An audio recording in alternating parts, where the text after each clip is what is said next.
야, 너 미쳤어? 실버타운 관리비 1200만 원! 당장 입금해! 이혼한 지 사흘째 되는 날, 시어머니 금순에게서 전화가 걸려왔습니다. 며느리 서연은 순간 귀를 의심했습니다. 딸아이 심장 수술비까지 도박으로 날려버린 파렴치한 남편과는 이미 이혼했기 때문이죠. 그런데 시어머니는 이혼한 며느리에게 전화를 걸어 당장 돈을 붙이라고 고함을 질렀습니다. 누구세요? 전 시어머니가 없는데요. 전화 잘못 거셨습니다. 뭐라고? 이 못된 년이! 너 정신 나간 거야? 난 이 시어머니라고! 자신의 귀를 의심하며 펄펄 뛰는 금순. 하지만 그녀는 꿈에도 몰랐을 겁니다. 서연은 더 이상 예전의 며느리가 아니었다는 사실을요. 그리고 며느리의 손에는 이미 그들을 단숨에 무너뜨린 결정적인 증거가 쥐어져 있다는 사실을요. 18년의 한을 품은 며느리의 통쾌한 반격. 과연 그녀는 어떤 방법으로 이 파렴치한 인간들을 벼랑 끝으로 밀어버리게 될까요? 사연을 시작하기 전에 구독과 좋아요 눌러주시고 어디에서 듣고 계신지 댓글로 남겨주세요. 여러분의 가정에 평안과 행운이 함께하시길 바라겠습니다. 이혼한 지 정확히 사흘째 되는 날 오후였습니다. 한서연, 그녀는 아직 뜯지도 못한 박스더미 사이에 서서 주방 서랍을 정리하고 있었습니다. 햇살이 넓게 드는 거실, 발이 푹 잠기는 바닥재, 탁 트인 창밖 전망. 18년 동안 시어머니 눈치를 보며 살았던 그 집과는 비교조차 되지 않는 공간이었죠. 그리고 무엇보다 처음으로 자기 이름 석 자만으로 계약한 집이었습니다. 거실 한쪽에는 딸 하린이가 박스를 양팔로 끌어안고 끙끙대고 있었어요. 엄마, 이거 여기다 놔도 돼? 17살 아이의 목소리는 낯선 공간에서도 집 같은 온기를 만들어냈습니다. 서연은 짧게 대답하며 다시 손을 움직였습니다. 아직 살림은 다 채워지지 않았지만 그래도 괜찮았습니다.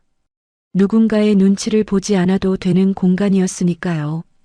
그때였습니다. 휴대폰이 울렸습니다. 서연은 무심코 손을 뻗었다가 화면을 보는 순간 그대로 멈췄습니다. 시어머니. 세 글자가 화면을 가득 채우고 있었어요. 서연은 한동안 그 이름을 바라보기만 했습니다. 벨소리는 멈췄습니다. 잠깐의 정적이 흘렀고 그리고 다시 울렸습니다. 시어머니. 18년 동안 이 이름 앞에서 서연은 언제나 먼저 굽혔습니다. 2번 울리기 전에 받았고 목소리가 높아지면 더 낮게 말했고 부당한 말에도 고개를 끄덕였습니다. 그게 며느리로 살아남는 방법이라고 스스로를 설득하며 버텨온 세월이었죠. 그런데 오늘은 달랐습니다. 서연은 천천히 숨을 한 번 들이쉬었습니다. 그리고 통화 버튼을 눌렀습니다. 야, 도대체 뭐 하느라 이제 받아. 인사 같은 건 없었습니다. 수화기 너머로 날카로운 목소리가 터져 나왔어요. 박금순, 69살의 그녀는 아들 집에 들어오던 첫날부터 며느리를 하녀 부리듯 해온 여자였습니다. 실버타운 관리비가 밀려서 직원들이 하루에도 몇 번씩 찾아온다. 내 체면이 말이 아니야. 당장 1200만 원 보내라. 오늘 안으로. 서연은 아무 말도 하지 않았습니다. 야, 듣고 있어?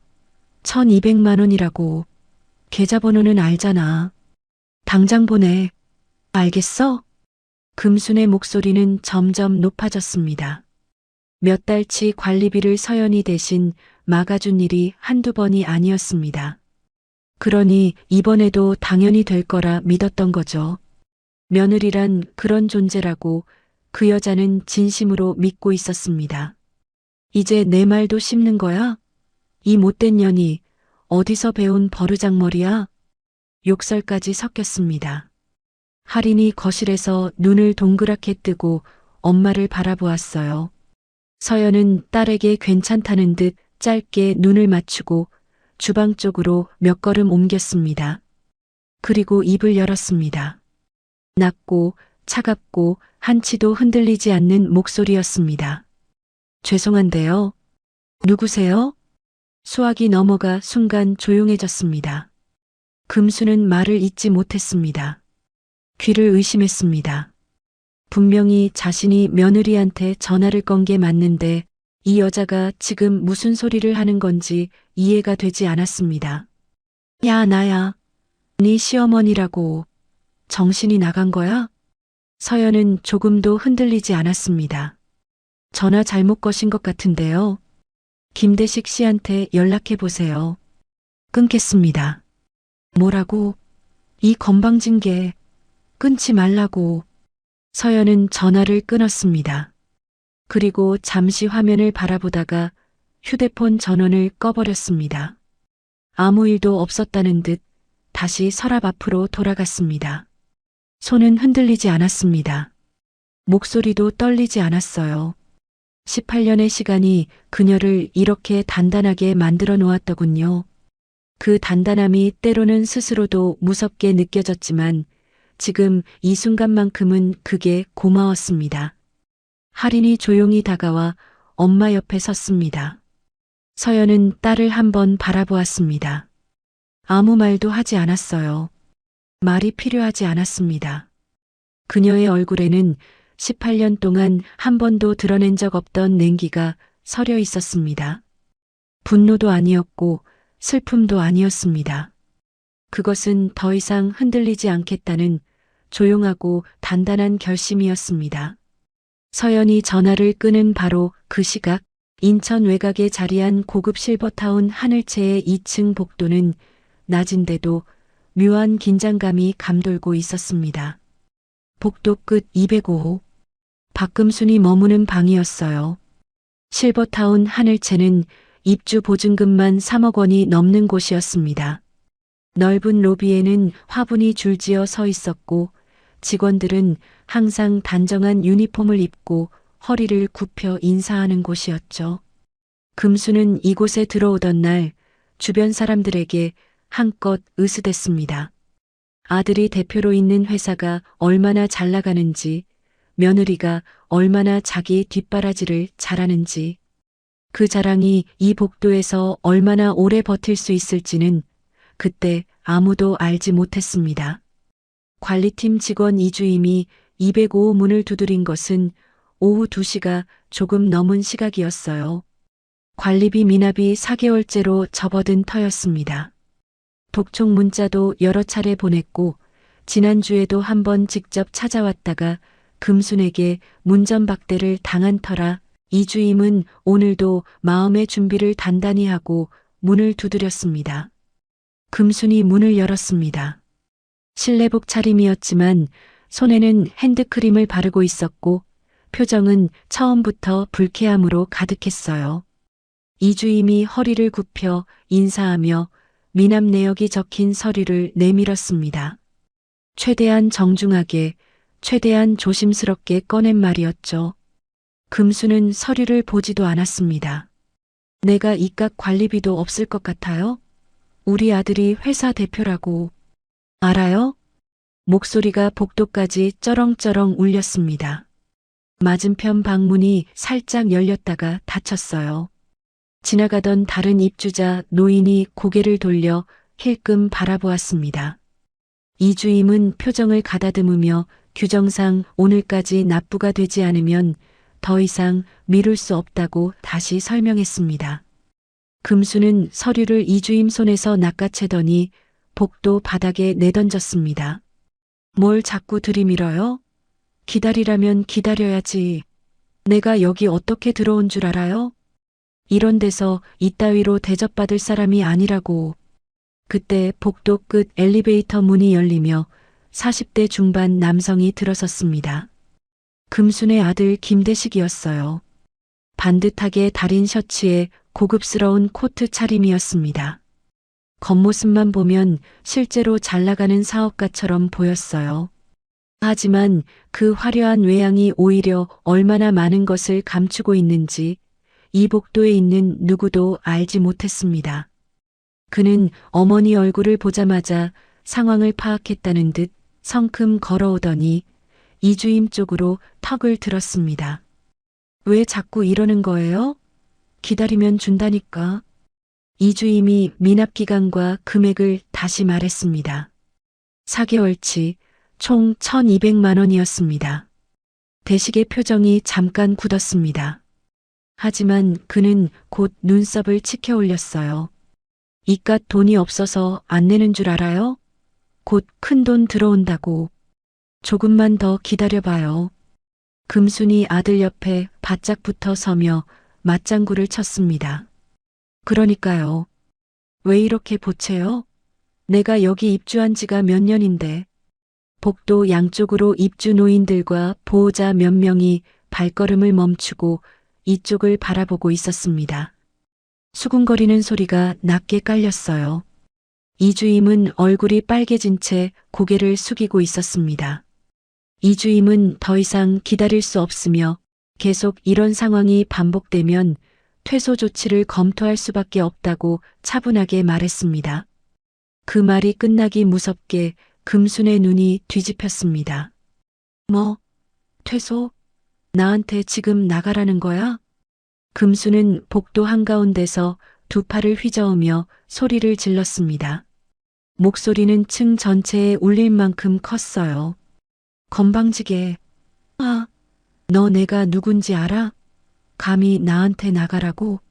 여기 관리자 나오라에 당장. 대식도 이주임 쪽으로 한 발 다가서며 손으로 벽을 탁 쳤습니다. 어디서 우리 어머니한테 겁을 줘요? 어른한테 이렇게 함부로 막대해도 되는 거야?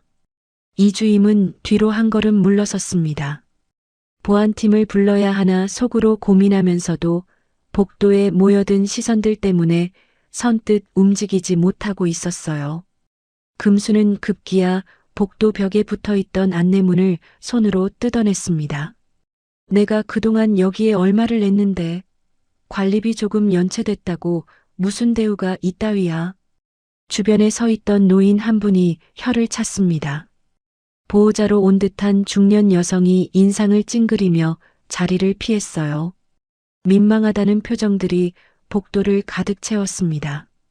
대식은 여전히 허세를 부리고 있었지만 그의 눈빛은 달랐습니다. 흔들리고 있었어요. 이 상황이 자신의 뜻대로 흘러가지 않는다는 것을 본능적으로 느끼고 있었습니다. 하지만 그 불안을 인정하는 대신 그는 목소리를 한 단계 더 높였습니다. 엄마, 서연이한테 연락했어요? 뭐래요? 보낸다고 했죠? 금수는 아들 귀에 대고 낮게 말했습니다. 대답을 안 하더라고.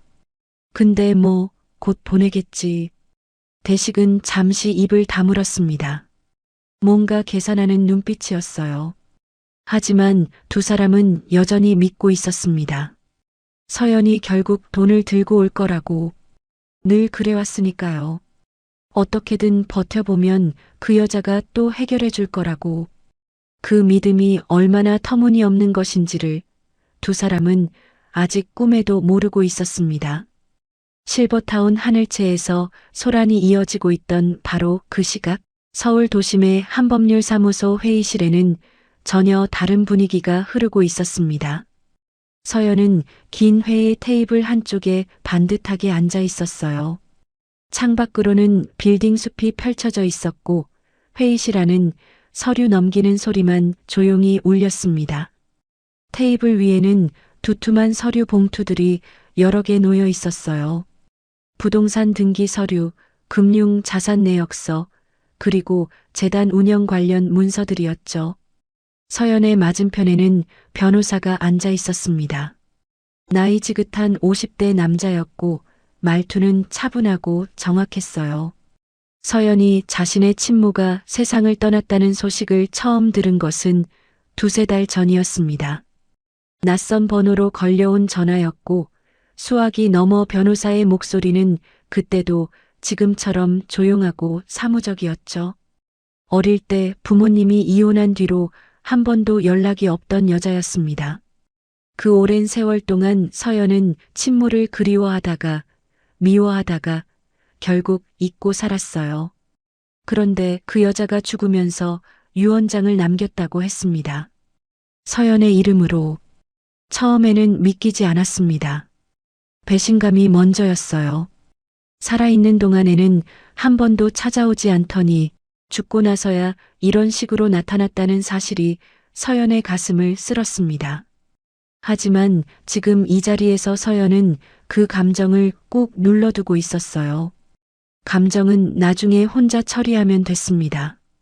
지금은 남은 절차를 마무리하는 날이었으니까요. 이미 몇 달 전 일부 절차가 먼저 진행됐습니다. 서연 명의로 넘어온 자산만으로도 그녀의 생활은 이미 완전히 달라진 상태였어요. 이혼 후 이사한 아파트도 할인의 수술 준비를 위해 알아보기 시작한 병원비도 더 이상 서연에게 버거운 문제가 아니었죠. 변호사가 서류 한 장을 펼치며 설명을 이어갔습니다. 이번에 마무리되는 절차가 끝나면 재단 운영권과 나머지 자산 일체가 정식으로 이사장님 명의로 귀속됩니다. 이미 이전된 부분과 합산하면 규모가 상당합니다. 서연은 짧게 고개를 끄덕였습니다. 놀라거나 들뜨는 기색이 없었어요. 예전 같았으면 이 자리 자체가 두렵고 낯설었을 겁니다. 하지만 지금의 서연은 달랐습니다. 조용한 자신감이 그녀의 눈빛 안에 자리하고 있었어요. 서연이 펜을 들어 서류에 서명하기 시작했습니다. 한 장, 또 한 장. 손끝 하나 흔들리지 않았어요. 변호사가 다음 서류를 넘기며 덧붙였습니다. 재단 관련해서 정리하셔야 할 부분이 아직 남아 있어요. 추후 한 번 더 뵙고 세부 사항을 논의해야 할 것 같습니다. 서연이 서류에서 눈을 들지 않은 채 물었습니다. 재단이 운영하는 시설이 어디 있죠? 변호사가 목록을 짚어가며 설명했어요. 요양 관련 시설 2곳, 그리고 고급 실버타운 한 곳이었습니다. 서연은 고개를 끄덕이며 말없이 서명을 이어갔습니다. 회의가 끝날 무렵 변호사는 서류 봉투를 정리해 서연 쪽으로 밀었어요. 오늘 수고 많으셨습니다. 이사장님. 이사장님. 그 호칭이 귀에 닿는 순간 서연은 미묘한 감정을 느꼈습니다. 낯설었어요. 18년 동안 며느리로, 아내로, 누군가의 뒷바라지를 하는 사람으로만 불려왔던 여자에게 그 두 글자는 아직 완전히 익숙하지 않았습니다. 서연은 서류 봉투를 받아 가방에 천천히 넣었어요. 자리에서 일어나 코트를 걸쳤습니다. 그녀의 등이 곧게 펴져 있었습니다. 법률사무소를 나선 서연은 건물 앞 벤치에 잠시 걸음을 멈췄습니다. 가방 안에는 두툼한 서류 봉투가 들어 있었고 그 안에는 지금까지 살아온 삶과는 전혀 다른 미래가 담겨 있었어요. 그런데 이상했습니다. 기뻐야 할 것 같은데 기쁘지 않았고 홀가분해야 할 것 같은데 마음 한구석이 묵직했습니다. 서연은 차가운 바람을 한번 들이쉬었습니다. 문득 그런 생각이 들었습니다. 내가 처음부터 다른 선택을 했더라면 지금 이 자리에 이런 모습으로 서 있었을까? 18년 전으로 거슬러 올라가면 모든 것이 그 한 사람에서 시작됐더군요. 김대식? 그 이름을 처음 들었던 날이 아직도 기억났습니다. 그때 서연의 나이는 25살이었습니다. 대학을 갓 졸업하고 서울 마포구에 있는 중소기업 사무직으로 취직한 지 반년이 채 되지 않았을 때였어요. 집안 형편은 넉넉하지 않았습니다. 어린 시절 부모님의 이혼 이후 아버지 밑에서 외롭게 자란 서연은 어릴 때부터 씩씩하게 살아가는 법을 먼저 배워야 했습니다. 누군가에게 기대는 것보다 스스로 해결하는 게 더 익숙했고 그게 편했어요. 회사 생활도 그런 식이었습니다. 조용히 성실하게 남보다 일찍 출근하고 남보다 늦게 퇴근했습니다. 김대식은 같은 부서 선배였어요. 처음 봤을 때 인상이 나쁘지 않았습니다. 키가 크고 말주변이 좋았고 사람들 앞에서 분위기를 살리는 재주가 있었어요. 회식 자리에서 분위기를 주도하는 사람이었고 후배들에게 스스럼 없이 커피를 사주는 사람이었습니다. 서연도 그런 모습을 보며 나쁘지 않다고 생각했어요. 야근이 잦던 어느 날 밤 대식은 서연의 책상 옆에 와서 조용히 물었어요. 집이 어디예요? 늦었는데 바래다 줄게요. 서연은 처음에는 괜찮다고 했습니다. 하지만 그는 물러서지 않았어요. 그날 이후로도 커피를 사주고 점심을 같이 먹자고 하고 퇴근길을 함께 했습니다. 처음에는 그냥 친한 선배라고 생각했는데 어느 순간부터 그게 아니라는 걸 알았습니다. 서연은 그를 믿기 시작했습니다. 바쁜 아버지 곁에서 자라며 늘 외로웠던 여자에게 곁에 있어주는 사람이 생겼다는 것만으로도 마음이 따뜻해졌던 거죠. 둘은 자연스럽게 연애를 시작했습니다. 대식은 사귄 지 1년도 되지 않아 결혼을 서둘렀어요. 우리 이제 결혼하자. 이쁜 가정 꾸리자. 서연은 그 말이 좋았습니다. 누군가가 자신을 책임지겠다고 말해준 것이 생애 처음이었으니까요. 안정된 가정, 따뜻한 울타리. 서연은 그것만을 원했습니다. 그것이 그리 어려운 바람이 아니라고 믿었어요. 그렇게 결혼이 성사됐습니다. 하지만 결혼식이 끝나고 신혼집 문을 처음 열던 날 서연은 예상치 못한 장면을 맞닥뜨렸습니다. 박금순이 거실 소파에 앉아 있었어요. 짐이 이미 방 한쪽에 들어와 있었습니다. 서연은 순간 굳었습니다. 대식은 당연한 듯 말했어요. 어머니가 같이 사셔야 할 것 같아서 미리 말 못해서 미안해. 서연은 그 말에 배신감을 느꼈습니다. 미리 말 못한 게 아니라 처음부터 말할 생각이 없었던 거였어요. 하지만 서연은 아무 말도 하지 않았습니다. 결혼한 첫날부터 싸우고 싶지 않았으니까요. 금수는 첫날부터 달랐습니다. 서연이 저녁상을 차리자 한마디 말도 없이 수저를 들더니 첫 젓가락을 놓기도 전에 인상을 찌푸렸어요. 국 맛이 왜 이래? 넌 이런 기본적인 것도 안 배우고 시집을 왔니? 서연은 아무 말도 하지 않았습니다. 엄마 없이 자라서 그런가. 티가 나네. 이래서 가정교육이 중요한 거야. 그 말이 가슴에 박혔습니다. 분노가 치밀어 올랐지만 서연은 숨을 골랐어요. 그날 이후 금순의 잔소리는 매일 이어졌습니다.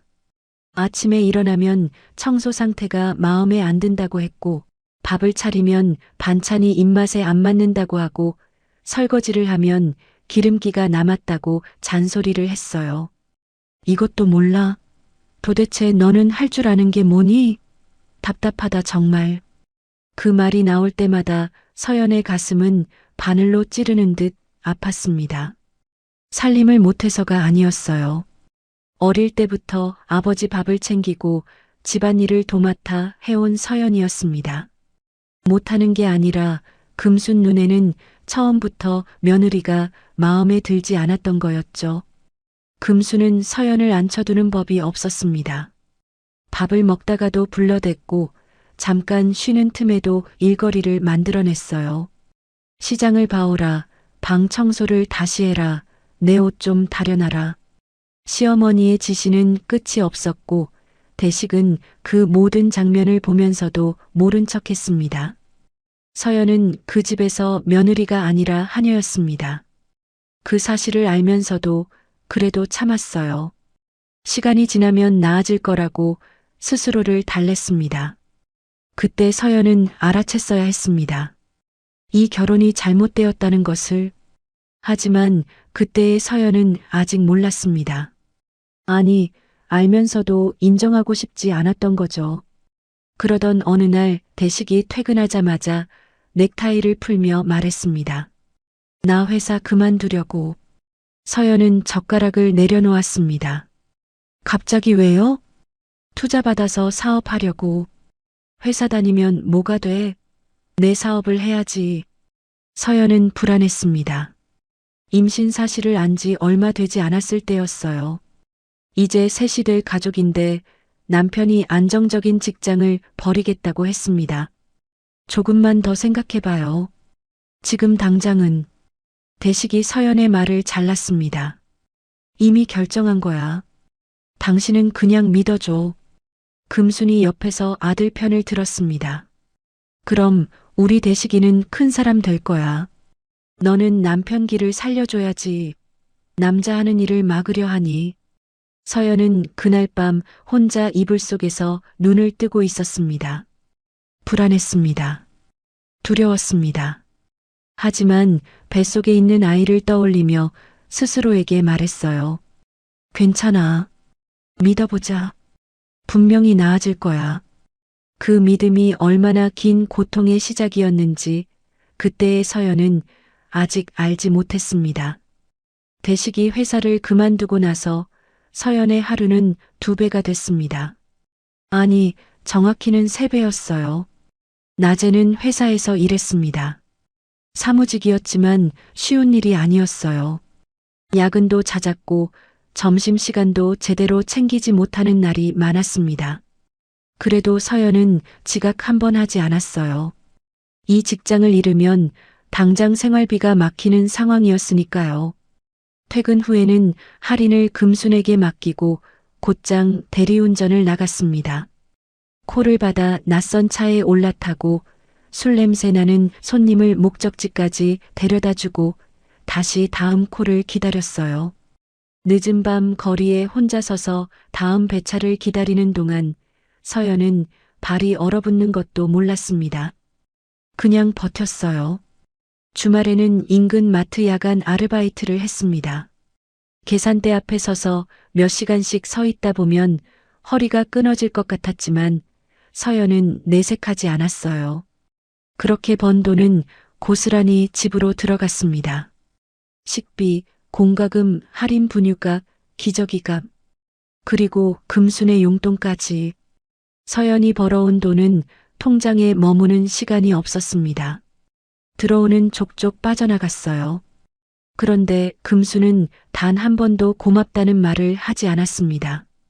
오히려 반찬 투정을 하고 청소 상태를 꼬집고 며느리가 벌어온 돈으로 자기 용돈을 챙기면서도 당연한 듯 손을 내밀었어요.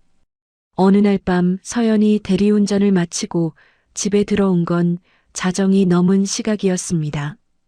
온몸이 천근만근이었어요. 현관문을 열자마자 금순의 목소리가 날아왔습니다. 아, 너는 애 엄마가 밤새 어딜 싸돌아다니다 이제 오는 거냐? 지금 돈 번다고 유샜더니 집골 좀 봐. 서연은 신발을 벗으며 아무 말도 하지 않았습니다. 억울함이 치밀어 올랐지만 꾹 눌렀어요. 할인이 자고 있는 방 쪽을 힐끔 보고 말없이 청소 도구를 꺼냈습니다. 자정이 넘은 시각에 걸레를 쥐고 바닥을 닦으면서 서연은 입술을 깨물었습니다. 이 집에서 서연의 수고는 당연한 것이었고 서연의 감정은 존재하지 않는 것이었습니다. 그나마 할인이 있어서 버텼습니다. 아무리 지쳐도 자는 아이 얼굴을 들여다보면 다시 일어날 수 있었어요. 보드라운 볼에 손을 갖다 대면 오늘 하루도 어떻게든 버텼구나 싶었습니다. 서연에게 할인은 이 집에서 유일하게 흔들리지 않는 이유였습니다. 딸만큼은 나처럼 만들지 말자. 그 한 문장이 서연을 매일 아침 일으켜 세웠어요. 서연은 자신이 어떻게 자랐는지 누구보다 잘 알고 있었습니다. 부모가 이혼한 뒤 아버지 손에 자라면서 겪었던 그 외로움. 친구 집에 놀러 갔다가 엄마가 차려놓은 밥상을 보고 느꼈던 그 쓸쓸함이 아직도 가슴 한켠에 남아 있었습니다. 할인에게만큼은 그 기억을 물려주고 싶지 않았어요. 엄마 아빠가 함께 있는 집, 그 평범한 울타리 하나를 지켜주고 싶었습니다. 그런데 시간이 흐를수록 대식이 이상해졌습니다. 귀가 시간이 조금씩 늦어지더니 어느 순간부터는 아예 연락이 끊기는 날이 생겼어요. 사업 미팅이라고 했고 접대 자리라고 했습니다. 처음에는 그냥 넘겼습니다. 하지만 어느 날부터 대식은 휴대폰을 늘 손에서 놓지 않았습니다. 밥을 먹다가도 챙겼고 화장실에 들어갈 때도 들고 들어갔습니다. 서연이 옆에 앉으면 슬그머니 화면을 뒤집었어요. 어느 저녁이었습니다. 대식이 잠깐 자리를 비운 사이 소파 위에 놓인 휴대폰 화면이 켜졌습니다. 서연은 무심코 눈이 갔다가 그대로 굳어버렸어요. 여자 이름이었습니다. 대식이 돌아와 화면을 재빨리 껐습니다. 아무 일도 아닌 척했어요. 가슴이 무너졌습니다. 숨이 막히는 것 같았어요. 배신감이 온몸을 훑고 지나갔습니다. 하지만 서연은 그날 아무 말도 하지 않았어요. 그 다음 날도 마찬가지였습니다. 외박이 한 번씩 생기더니 점점 잦아졌습니다. 서연은 이미 대식의 외도를 눈치챘어요. 알면서도 눈을 감았습니다. 말을 꺼내는 순간 이 집이 무너질 것 같았으니까요. 할인이 엄마 아빠 싸우는 소리를 들으며 자라는 건 싫었습니다. 자신이 그랬던 것처럼 딸이 불안한 눈빛으로 눈치를 보며 크는 건 더더욱 싫었어요. 그래서 또 참았습니다. 서연은 매일 밤 잠들기 전 스스로에게 물었습니다. 이게 맞는 건지, 이렇게까지 버텨야 하는 건지. 하지만 답을 찾기도 전에 새벽 알람이 울렸고 서연은 다시 일어났습니다. 또 하루가 시작됐어요. 그 지독한 하루하루가 쌓여 1년이 되고 5년이 되고 10년이 됐습니다. 서연이 흘린 땀과 눈물이 이 집의 벽 속에 스며드는 동안 아무도 그것을 알아주지 않았습니다. 알아주기는커녕 당연하게 여겼어요. 그리고 서연은 그 당연함 속에서 조금씩 지쳐가고 있었습니다. 할인이 처음 심장 이상 진단을 받은 것은 태어난 지 얼마 되지 않아서였습니다. 선천성 심장 질환이었어요. 의사는 차분한 목소리로 설명했지만 서연의 귀에는 단어 하나하나가 돌덩이처럼 떨어졌습니다. 당장 위험한 상태는 아니지만 성장하면서 반드시 수술이 필요하다고 했어요. 수술 시기가 되면 가슴을 열어야 한다고 했습니다. 서연은 진료실 문을 나서자마자 병원 복도 의자에 주저앉았습니다. 다리에 힘이 풀렸어요. 갓 낳은 아이가 언젠가 수술대에 누워야 한다는 말이 머릿속을 떠나지 않았습니다. 두 손으로 얼굴을 감싸고 한참을 울었어요. 소리도 내지 못하고 그냥 어깨를 들썩이며 울었습니다. 하지만 울고만 있을 수는 없었어요. 서연은 눈물을 닦고 일어섰습니다. 그리고 그날부터 돈을 모으기 시작했어요. 남편도 시어머니도 믿을 수 없었습니다. 그래서 아무도 모르게 통장을 하나 따로 만들었어요. 월급에서 조금, 대리운전 수입에서 조금, 야간 아르바이트비에서 조금, 많지 않았습니다. 어떤 달은 몇만 원밖에 못 넣을 때도 있었어요. 다음 달 생활비가 빠듯해서 손을 댈까 싶은 순간도 여러 번 있었습니다. 하지만 서연은 절대 건드리지 않았어요. 이 돈은 할인이 거야. 내가 어떻게 되더라도 이 돈만큼은 지켜야 해. 그 마음 하나로 버텼습니다.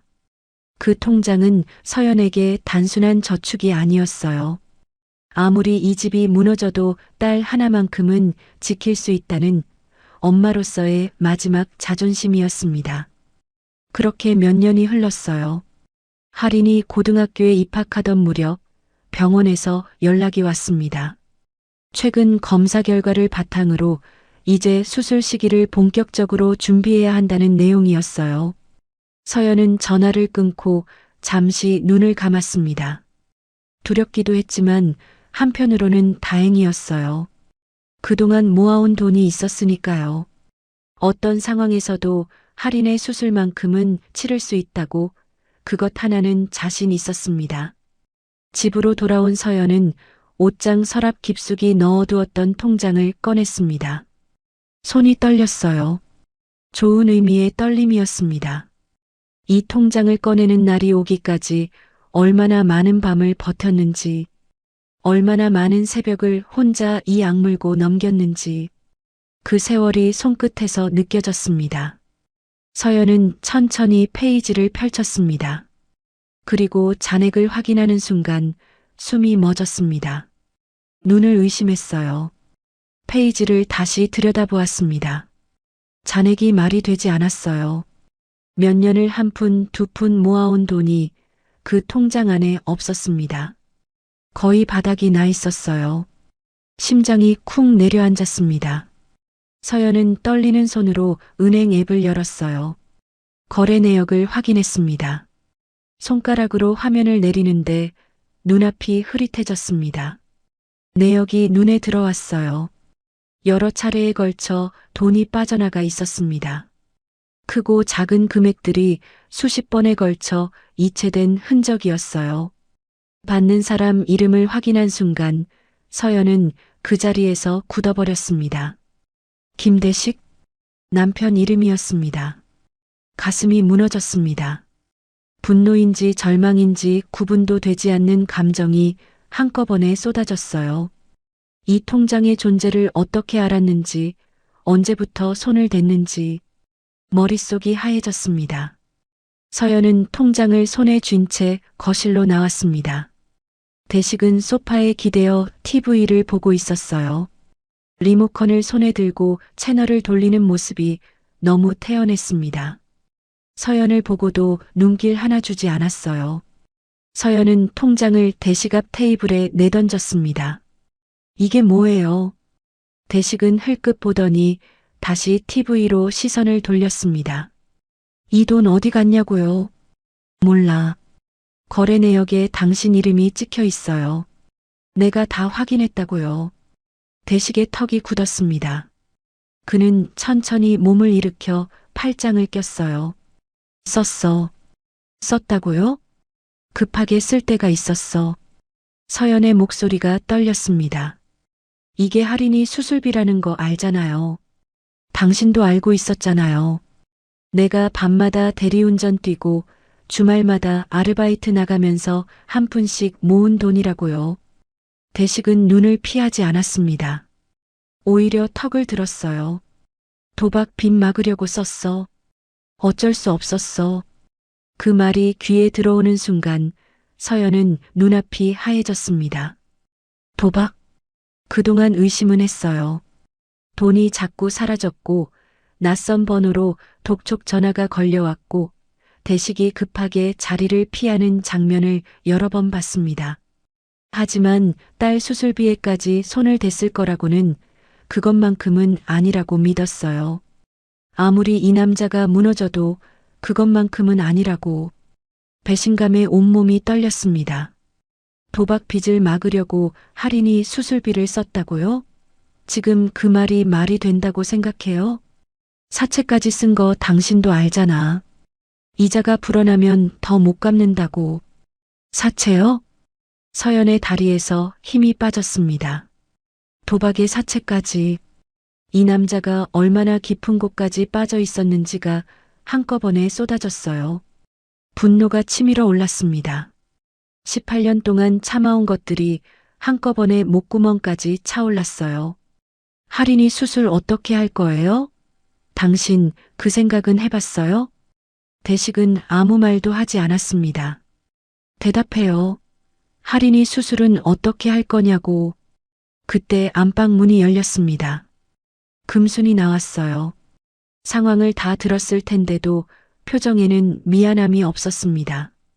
오히려 못마땅한 눈빛으로 서연을 바라봤어요.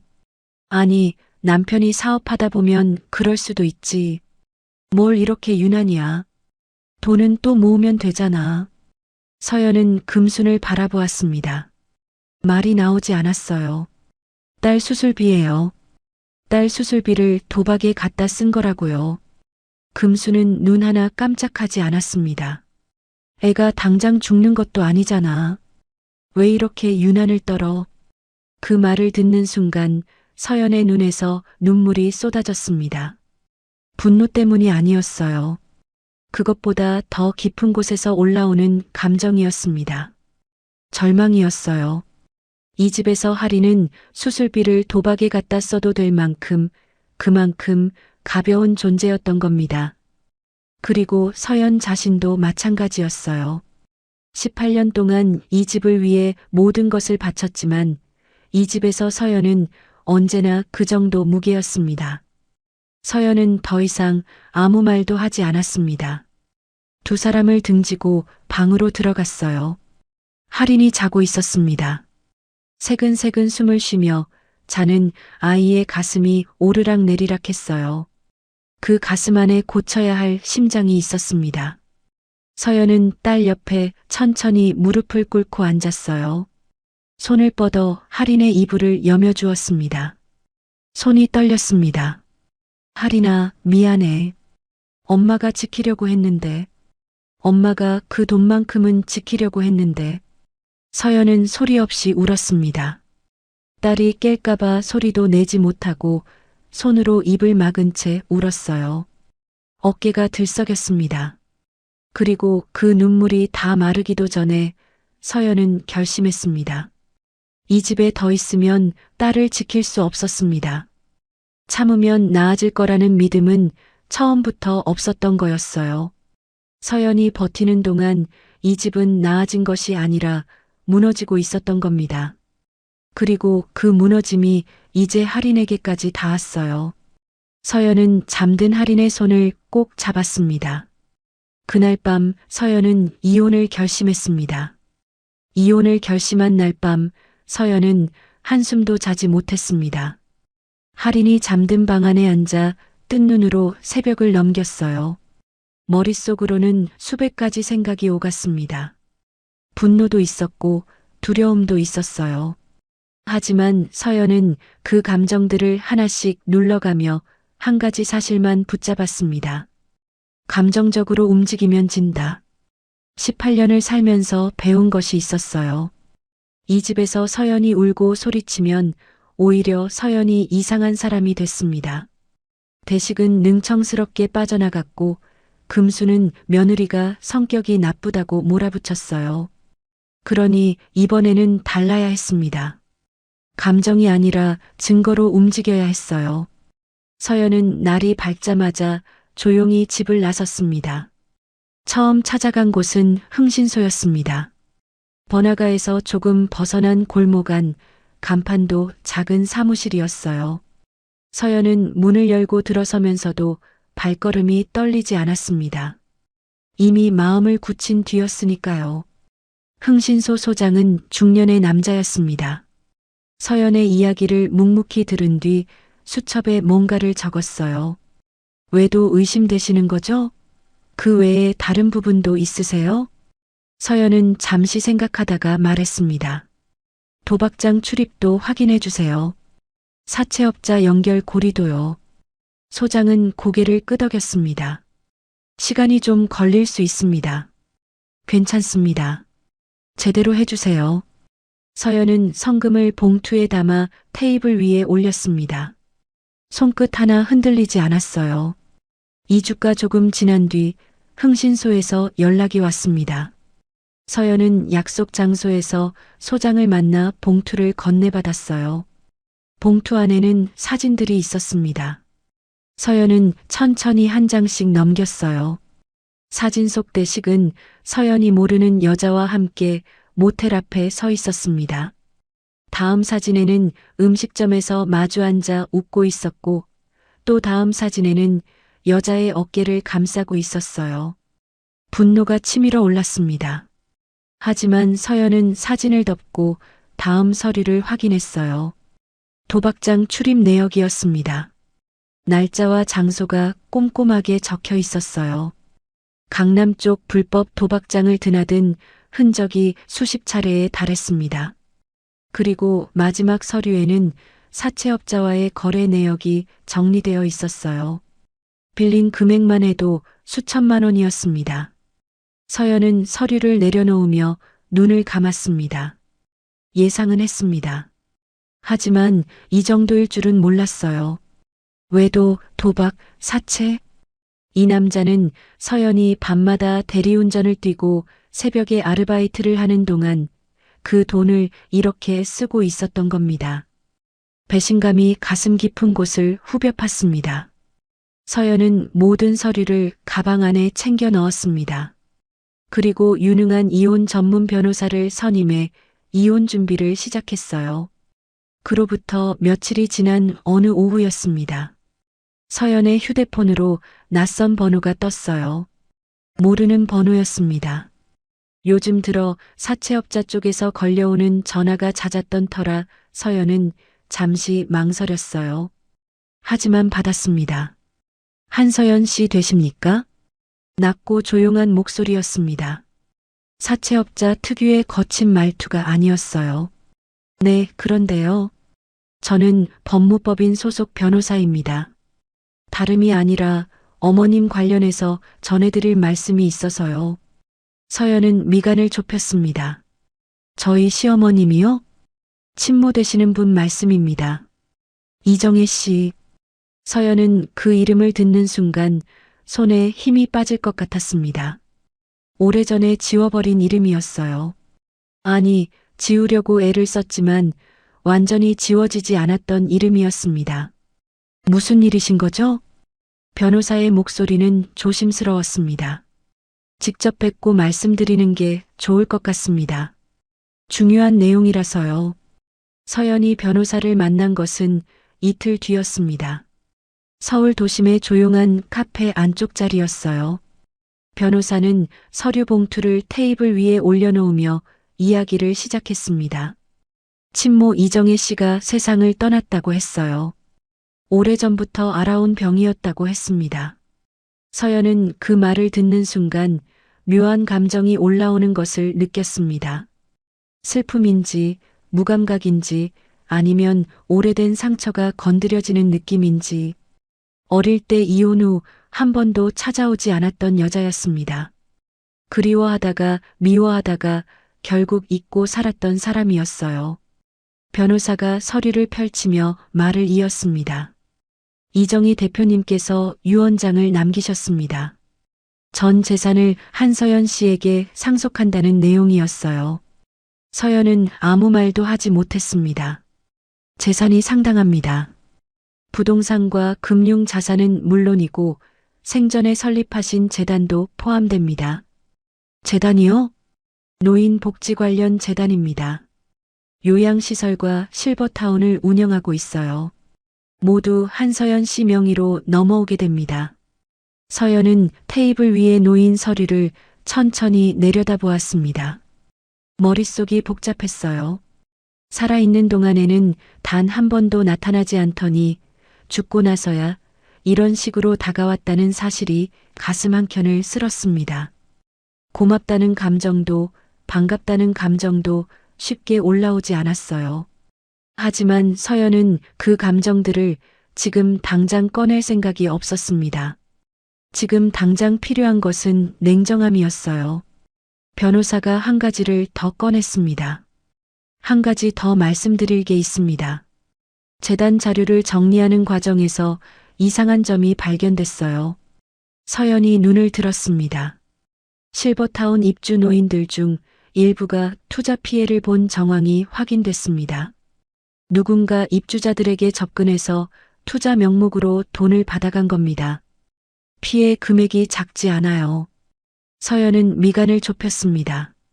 그게 저랑 무슨 관계가 있는 건가요? 변호사가 잠시 서연의 눈을 바라보더니 서류 한 장을 내밀었어요. 투자 피해 관련해서 언급된 인물이 있는데 그 사람. 서연은 서류를 받아들었습니다. 그리고 눈이 멈췄어요. 김대식? 분노가 온몸을 훑고 지나갔습니다.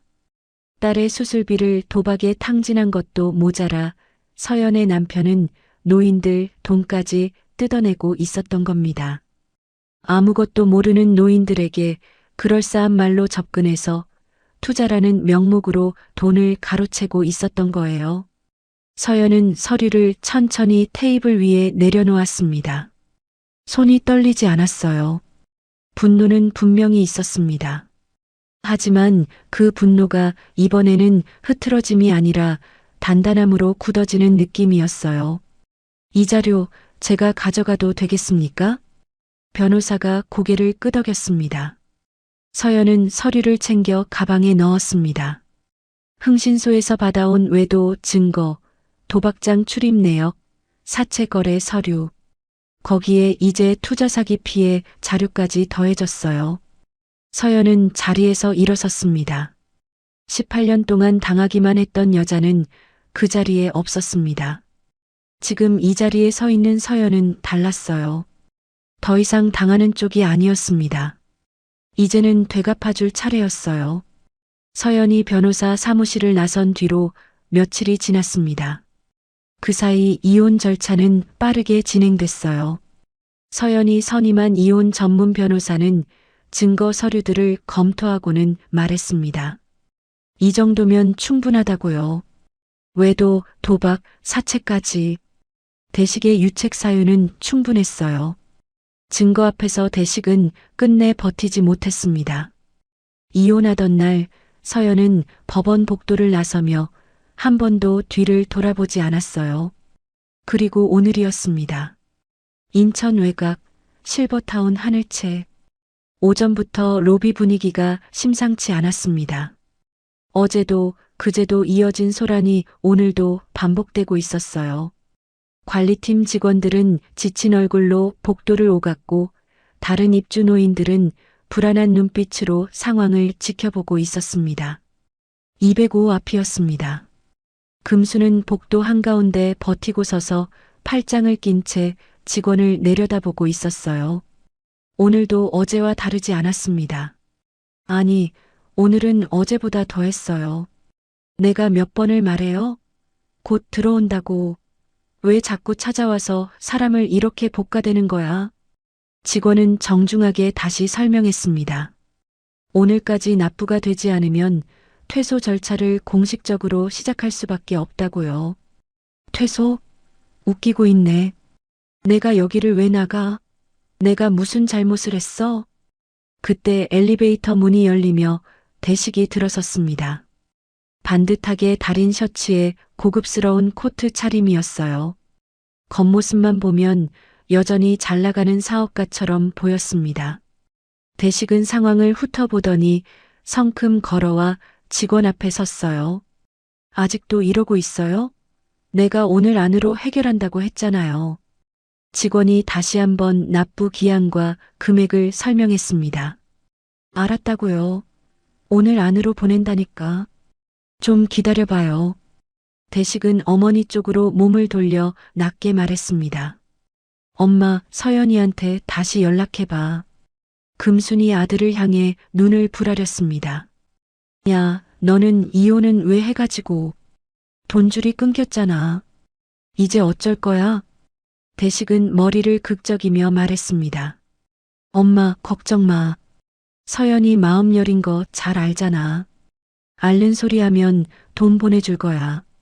두 사람은 아직도 그렇게 믿고 있었습니다. 서연이 결국 도와줄 거라고. 늘 그래왔으니까요. 직원이 더 이상 기다릴 수 없다며 자리를 지키고 서자 금수는 다시 목소리를 높였습니다. 당신들 나중에 후회해요. 내가 가만 안 둬, 진짜. 그 순간이었습니다. 로비 쪽 유리문이 열렸습니다. 처음에는 아무도 눈치채지 못했어요. 소란이 워낙 컸으니까요. 하지만 이상한 일이 벌어졌습니다. 직원 한 명이 먼저 고개를 들었고 그 다음 옆에 서 있던 직원이 자세를 고쳐 세웠어요. 그리고 로비 안쪽에 있던 직원들이 하나둘 몸을 돌렸습니다. 복도가 조용해졌습니다. 금수는 왜 갑자기 조용해지는지 영문을 몰라 두리번거렸어요. 대식도 직원들의 시선이 한 방향으로 모이는 것을 느끼고 고개를 돌렸습니다. 유리문 안으로 한 여자가 천천히 걸어 들어오고 있었습니다. 짙은 차콜색 정장이었어요. 어깨선이 반듯하게 떨어졌고 걸음걸이는 조용했지만 단단했습니다. 머리는 단정하게 정리되어 있었고 표정에는 아무런 감정도 실려 있지 않았어요. 그 뒤로 서류 가방을 든 실무진 2명과 법무 담당자가 따라 들어왔습니다. 금수는 그 여자의 얼굴을 보는 순간 눈을 가늘게 떴습니다. 서연이었습니다. 금순의 입꼬리가 올라갔어요. 속으로 생각했습니다. 그래, 결국 왔구나. 내가 걱정돼서 결국 돈 들고 온 거구나. 며느리란 원래 이런 거지. 대식도 반사적으로 서연 쪽으로 몸을 돌렸습니다. 다행이다 싶은 표정이 스쳤어요. 그런데 이상했습니다. 직원들이 움직이는 게 달랐어요. 서연이 들어서자 입구 쪽 직원이 가장 먼저 허리를 굽혔습니다. 그 다음 복도 쪽 직원이 뒤따라 고개를 숙였어요. 안내 데스크 직원이 자리에서 일어섰고 멀리 있던 관리팀 직원들도 일제히 자세를 고쳐 세웠습니다. 직원들의 표정이 달랐어요. 당황하거나 어색한 게 아니었습니다. 자연스럽게 당연하다는 듯 허리를 굽히는 모습이었어요. 금순의 눈썹이 미세하게 움직였습니다. 대식의 표정에서 웃음기가 사라졌어요. 그때 관리팀장이 앞으로 나서며 또렷하게 말했습니다. 이사장님 오셨습니다. 복도가 완전히 조용해졌습니다. 금순의 얼굴이 굳었습니다. 방금 들은 말이 무슨 뜻인지 머릿속에서 정리가 되지 않았습니다. 이사장님이라고? 저 며느리한테? 말이 안 됐어요. 말이 될 수가 없었습니다. 대식도 마찬가지였습니다. 눈이 서연에게 고정된 채 미동도 하지 않았어요. 서연은 두 사람 앞에서 천천히 멈춰 섰습니다. 예전의 서연이 아니었습니다. 늘 구겨진 듯한 표정에 고개를 숙이고 다니던 그 며느리가 아니었어요. 눈치도 보지 않았습니다. 두 사람을 바라보는 눈빛에는 흔들림이 없었어요. 18년 동안 이 두 사람 앞에서 한없이 작아졌던 여자가 지금 이 순간은 달랐습니다. 금순이 겨우 입을 열었습니다. 목소리가 떨렸어요. 예, 이게 무슨 소리니? 이사장이라니? 서연은 아무 대답도 하지 않았습니다. 서연은 말없이 금순을 바라보았습니다. 단 한 번도 시선을 피하지 않았어요. 금순은 그 눈빛을 마주하는 순간 이상하게도 말이 더 나오지 않았습니다. 그 눈빛이 낯설었어요. 18년 동안 자신 앞에서 늘 고개를 숙이던 그 며느리의 눈이 아니었습니다. 로비 안에 무거운 침묵이 깔렸습니다. 이사장님이라는 말이 공기 속에 떠 있었어요. 금수는 굳은 얼굴로 서연을 바라보고 있었고 대식은 입술을 달싹이면서도 아무 말도 내뱉지 못하고 있었습니다. 두 사람의 머릿속에서 뭔가가 빠르게 재조립되고 있었어요. 하지만 그 조각들이 맞춰지기도 전에 서연이 먼저 움직였습니다.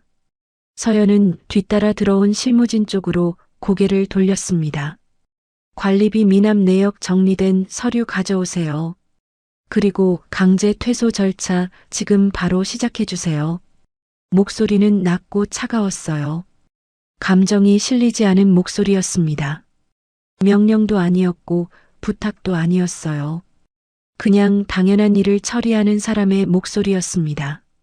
실무진이 즉각 움직였어요. 금순의 눈이 뒤집혔습니다. 뭐?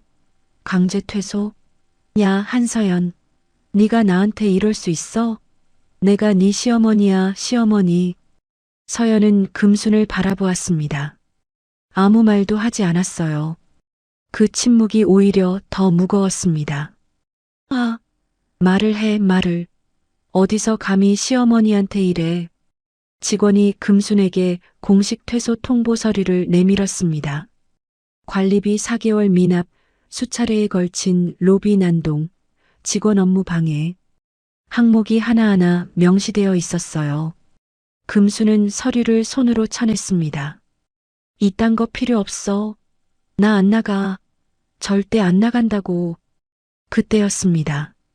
대식이 서연 쪽으로 성큼 다가섰어요. 목소리를 낮게 깔았습니다.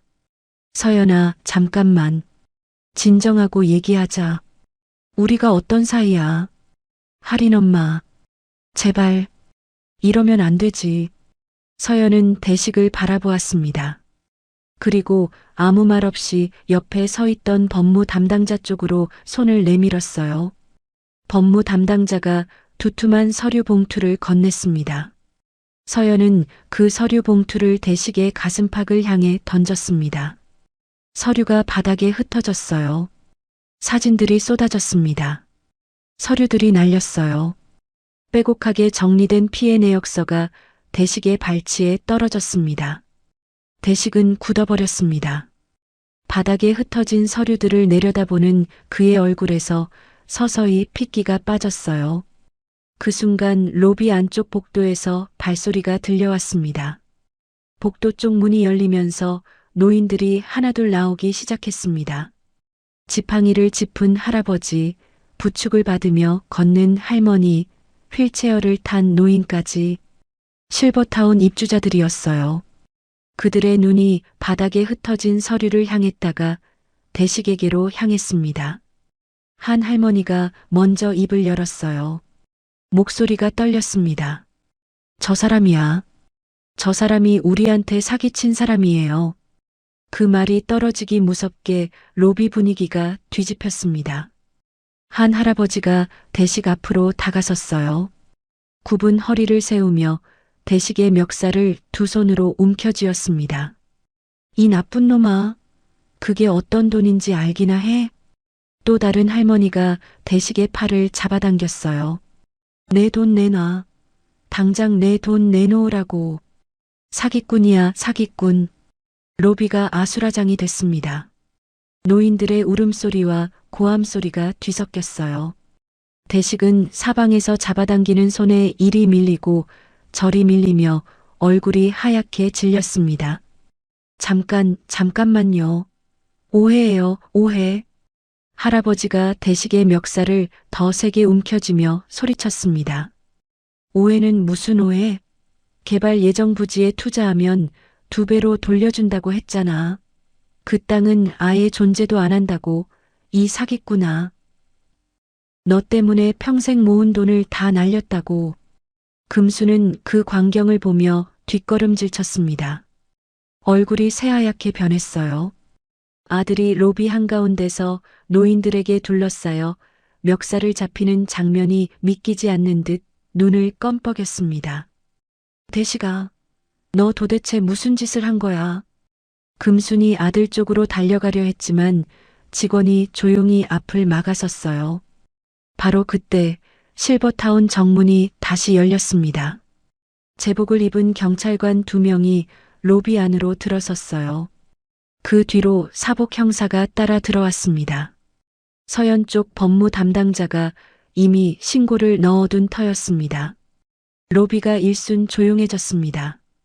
경찰관이 흩어진 서류들과 노인들의 얼굴을 훑어보고는 대식에게로 시선을 고정했어요.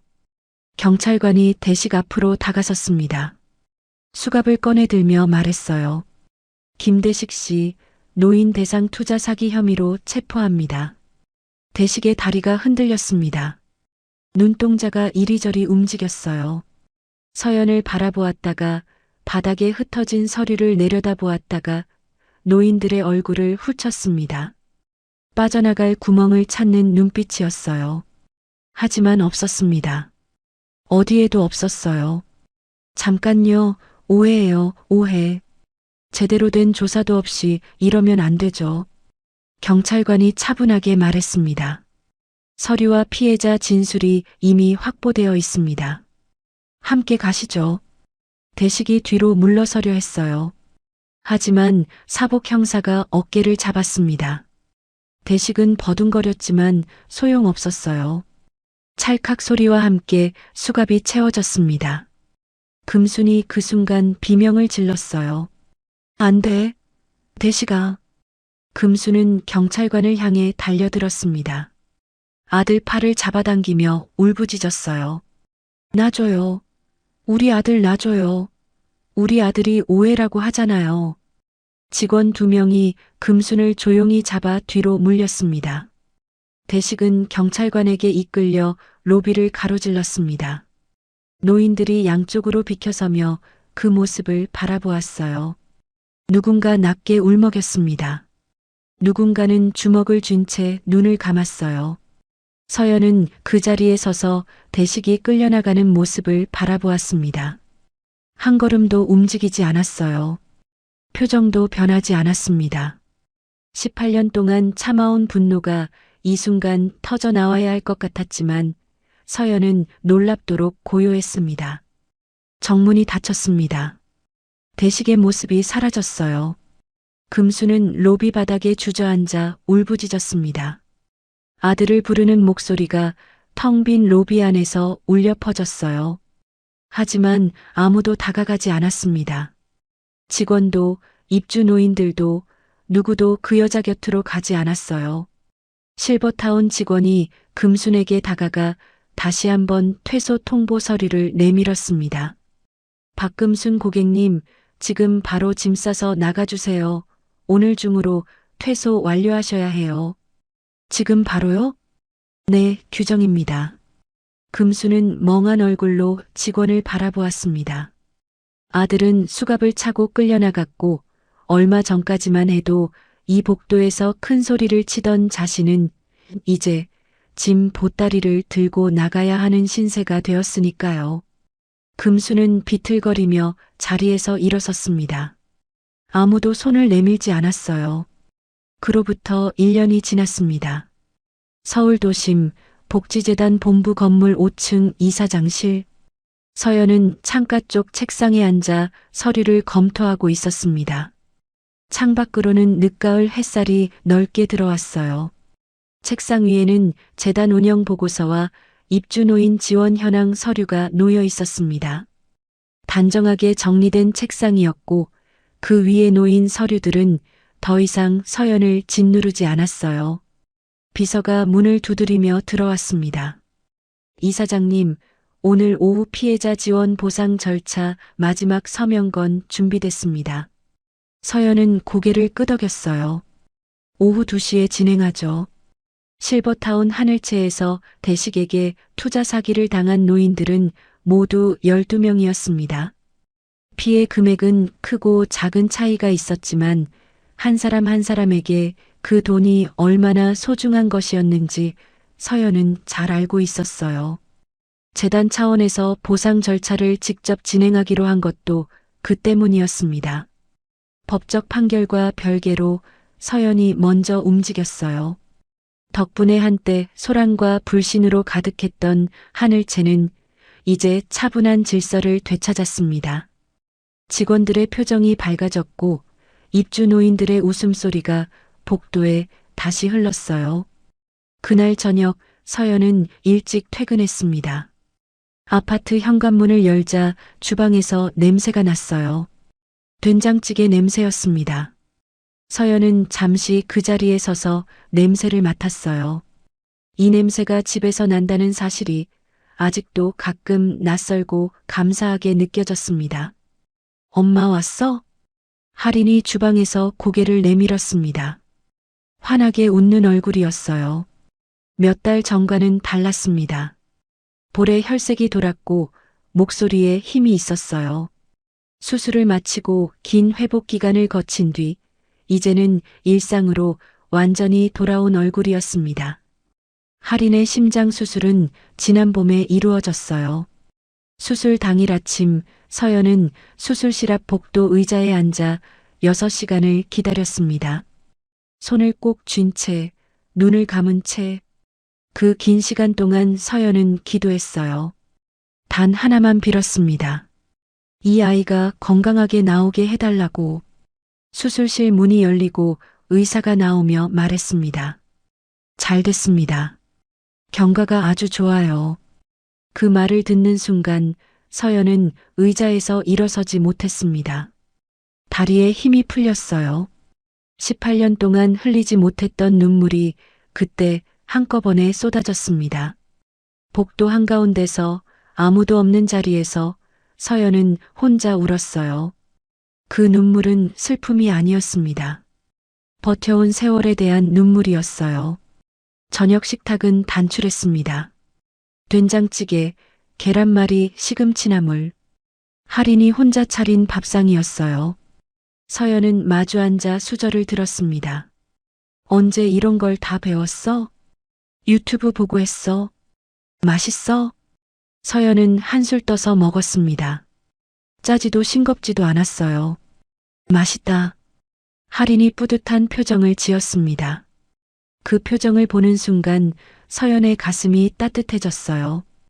이 아이가 이렇게 웃을 수 있다는 것, 밥을 차리고 엄마를 기다릴 수 있다는 것, 그 평범함이 서연에게는 세상에서 가장 귀한 것이었습니다. 잠시 조용히 밥을 먹다가 할인이 입을 열었어요. 엄마. 응. 할인은 수저를 내려놓으며 서연을 바라보았습니다. 이제 좀 편하게 살아도 돼.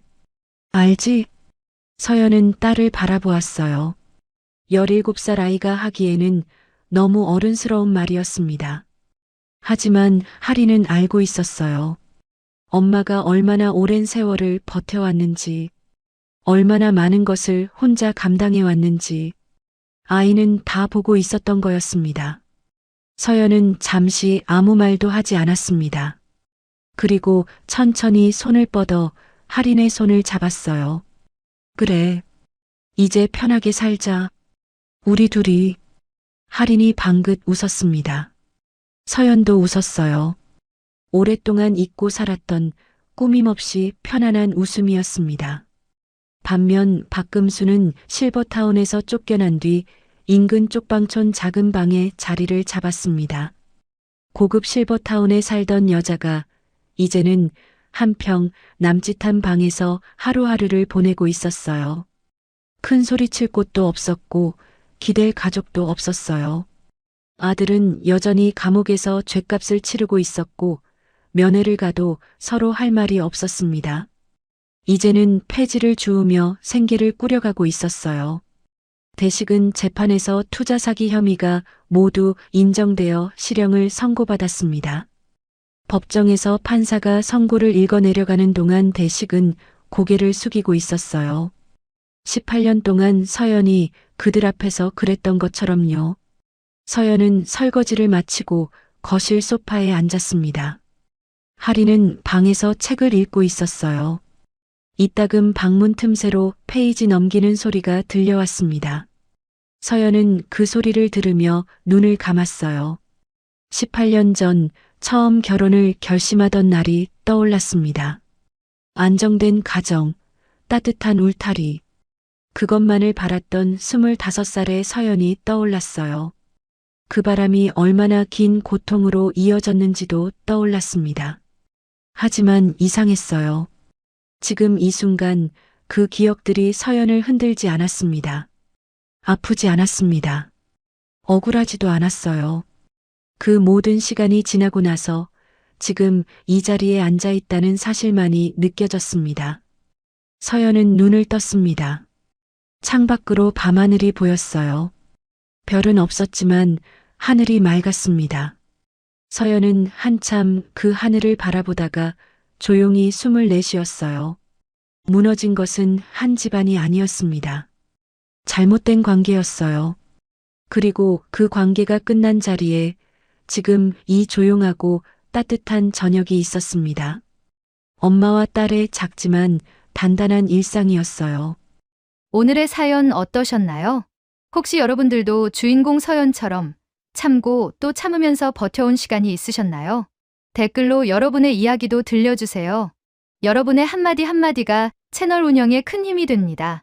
이 사연이 마음에 드셨다면 무료로 할 수 있는 구독과 좋아요로 마음을 나눠주세요. 늘 건강하시고 오늘도 밝고 따뜻한 하루가 되시길 바랍니다.